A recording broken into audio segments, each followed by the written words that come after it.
السلام عليكم ورحمة الله وبركاته. ازيكم؟ اخباركم ايه؟ يا رب تكونوا بخير. طبعا مش عايزة اي حد يتخض من منظر البراد.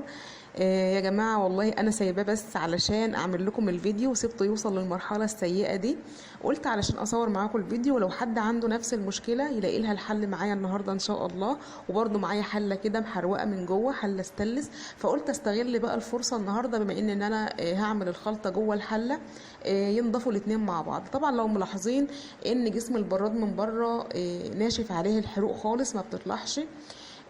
هبدأ ان انا دلوقتي املى الحلة مية واملى كمان البراد مية واحطهم كده جوه بعض، وهنشوف هنعمل ايه. عايزه اقول لكم يا جماعه ما توصلوش البراد بتاعكم للمرحله دي، لان طبعا خطر نعمل فيه الشاي وهو بالشكل ده. انا كنتش بعمل فيه شاي، انا لما وصل لمرحله وحشه شويه بدات ان انا اغلي فيه بيضتين مثلا.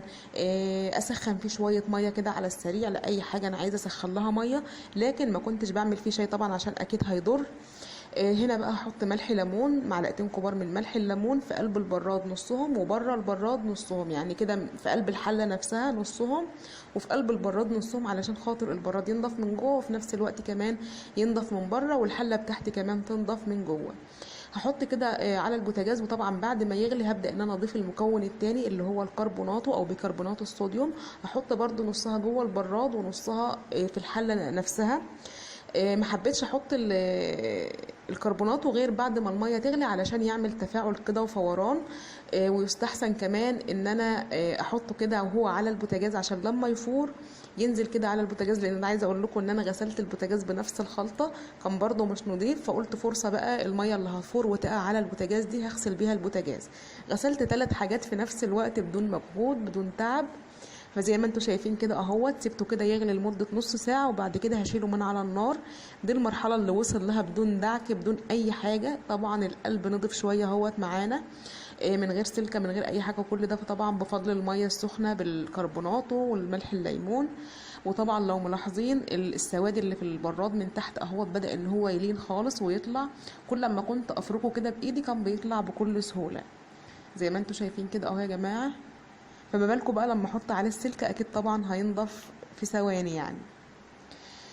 احيانا كان ساعات جوزي بيوصل البراد للمرحله دي لما كان مثلا ياخده الغيط ولا حاجه ويولع بقى ويعمل شاي على الحطب او على القوالح او على خشب حتى، كان بيوصل للمرحله السيئه دي. وكنت طبعا بنفس الخلطه بعمله، كان بينضف بكل سهوله. بس المره دي زي ما قلت لكم انا عملته متعمده علشان خاطر اصور معاكم الفيديو واديكي حل لو انت عندك حاجه زي كده، حله استانلس محروقه، براد، كنكه مثلا، عندك حوض المواعين مش بيلمع، كل الحاجات دي الخلطه بتاعت الملح الليمون والكربونات واكيد هتنضفها معانا. جبت السلكه الخشنه اللي هي الاستانلس بالشكل ده كده، وبدات ان انا امشيها. مجرد بس يا جماعه والله ان انا بمشيها ما بدعكش خالص. ما خدش مني مجهود ولا وقت، يا دوب بس بمشي السلكه بلاقي كل الثمار ده اتفور معايا. هبدا بقى ان انا امشيها على الجناب وعلى كل حته. عايزه اقول لكم بعد البراد ده ما اتغسل ولادي قعدوا يقولوا لي ايه ده احنا اشترينا براد جديد، اقول لهم لا ده القديم. ما بقوش مصدقين نفسهم بصراحه، لان هم داخلين طالعين المطبخ شايفين منظره. فلما غسلته شافوه بالشكل ده فكروا ان انا اشتريت براد جديد، لان بجد هو رجع زي الجديد. وهتشوفوا طبعا في اخر الفيديو، واكيد شفتم في الصوره المصغره للفيديو اول لما انتوا جالكم اشعار بالفيديو شفتوا شكل البراد كان عامل ازاي.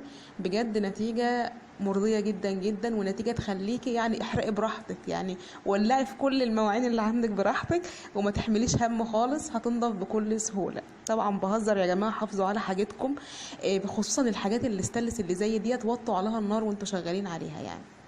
كده خلاص انا بدات اشطف البراد اهوت مكان بس السمار اللي كان عليه، واشطف كمان ايدي لان ايدي اتبهدلت من السمار والحروق اللي كانت فيه. مجرد بس شويه بريل فقط لا غير والسلكه الناعمه، وبدات ان انا كده ادعك البراد من بره ومن جوه اهو. ما خدش مني وقت خالص زي ما انتم شايفين، كل تفصيله في البراد بدات ان انا امشي ايدي عليها كده بالسلكه اهو. مره واحده بس يا جماعه والله، ما دعكتش مرتين ولا مثلا شطفته ورجعت دعكت تاني، لا هي كانت مره واحده. هبدأ بقى اشطفه دلوقتي وهرجع اوريكم شكل البراد طلع عامل ازاي. وكمان غسلت الحلة اهو يا جماعة بالشكل ده كده، حاجة كده خيال علمي بجد. بصوا شكل البراد بيبرق من النظافة وبيزيق من النظافة، وطبعا هو بيتكلم عن نفسه، مش هقدر انا اوصف اي حاجة، هو وصف نفسه اهوت قدامكم. انا بس مش عارفه اتحكم قوي لان هيعكس صورتي، فانتوا طبعا شايفينه. والبراد برضو كان الغطا بتاعه متبهدل زيه بالظبط، فحطيته برضو في الحله اثناء الغليان. وده شكل الحله برضو غسلتها، كان من جواها كده محروق. كنت بعمل رز والنار كانت عاليه شويه تحته، فحروق كده من الجناب. بس الحمد لله يعني سيطرنا على الموقف ونضفنا كل حاجه وطلعت جديده خالص اهي. اتمنى يا رب يكون الفيديو عجبكم. طبعا الوصفه بسيطه وسهله واكيد كلنا عندنا ملح الليمون وكربوناته في البيت. فقومي دلوقتي حالا لو عندك اي حاجه محروقه قومي اعمليها، صدقيني مش هتاخد منك وقت خالص. اتمنى يا رب يكون فيديو النهارده عجبكم، وباذن الله اشوفكم في فيديو جديد، والسلام عليكم ورحمه الله وبركاته.